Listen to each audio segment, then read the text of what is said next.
A civil war is unfolding within the Labor Party this morning, with New South Wales Premier Chris Minns taking aim at Prime Minister Anthony Albanese and his budget, becoming the first senior Labor figure to accuse the federal government of overtaxing Australians.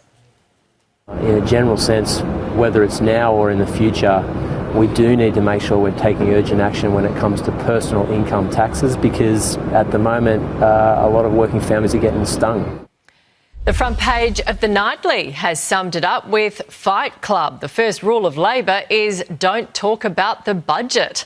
For more, let's bring in Environment Minister Murray Watt. Good morning to you. Are you worried about the kind of message this sends to Australians that your very own people aren't even on board with this budget?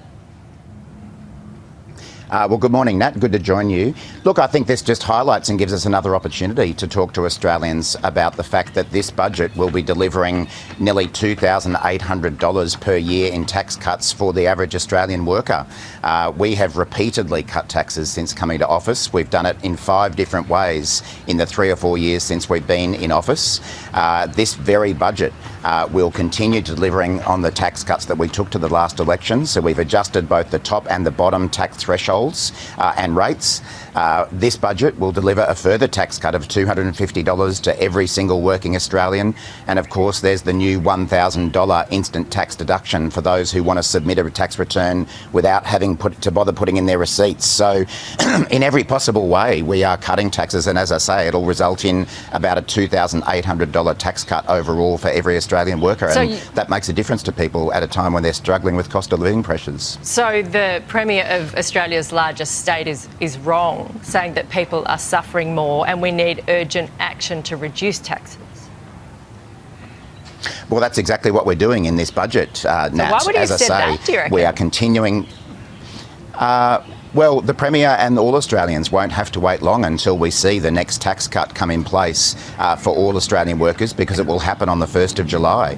Those tax cuts that we took to the last election are rolling out year after year, and let's not forget the Liberals and Nationals opposed those tax cuts. He's saying it's not enough. And we're doing what he has suggested we do by changing the threshold for the top marginal rate of tax, as well as reducing the bottom rate of tax that is paid by those who don't earn high incomes. You know, there are going to be over 13 million Australians, working Australians, the nurses, the shop assistants, the tradies, the teachers watching this program this morning, that are going to get an extra $250 tax cut through this budget, in addition to the tax cuts that we have already delivered and that we took to the election. So we will always look for opportunities to reduce the tax burden on Australians. It's what we've done in every budget since coming to power, and I'm sure it's something that we'll look to do in the future as well. You've just got this sort of Minns v Chalmers in the public now. It just feels messy, doesn't it, surely? Has the Prime Minister spoken to the New South Wales Premier about this? Or are you happy to play it out in public? I'm not sure.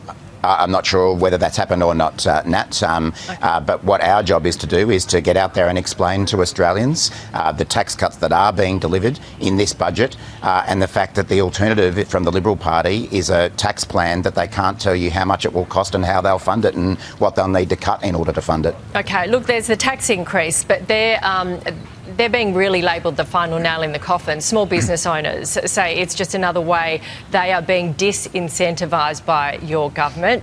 We're talking about your local butcher, your cafe, your barbershop, basically 2.5 million small businesses around this country, a lot of them angry. What do you say to the claims that this government is killing aspiration in Australia?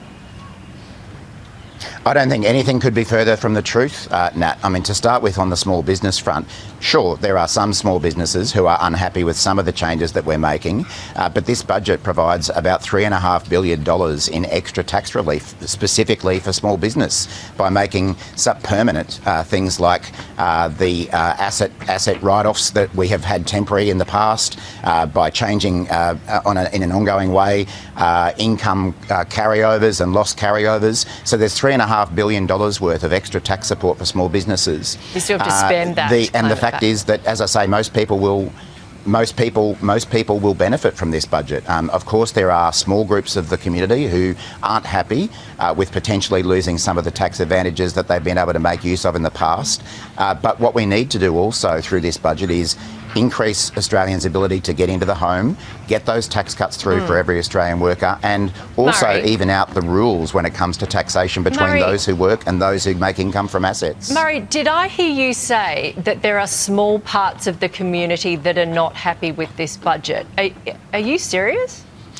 Well, no, I think those who have been in the media are clearly unhappy about that. But what I'm saying to you also is that there are over 13 million Australians who will get a tax cut. People who go to work every day, as I say, the nurses, the shop assistants, the teachers, the tradies who are watching this program, who derive their income from work, they will get tax cuts. And we are evening out the tax rates and the taxation level for those who legitimately make their income from owning assets. That's a fair thing to do. I haven't heard anyone yet convince me about why a nurse who derives her income from going to work every day should be paying more tax than someone who derives their income from owning investment properties or from. But what if the nurse buys an investment property? That's she's already paid the tax to buy the investment property, or she's already paid the tax and then she has a side hustle, small business. I think that's what the nurse is going on about. Well, what that nurse can do is that if she owns an investment property already, the changes that we've made won't impact her because we've grandfathered the current arrangements for properties that people own already. But if she starts a side hustle business and builds it into something big, then you take half. That's what I think she's worried about. Well, then she will benefit from those $3.5 billion worth of tax relief that we're providing to small businesses, and she'll be able to buy an investment property in the future. It'll just be a new property rather than an existing property. Okay, Murray, thank you very much for your time this morning. Thanks, Nat. No worries.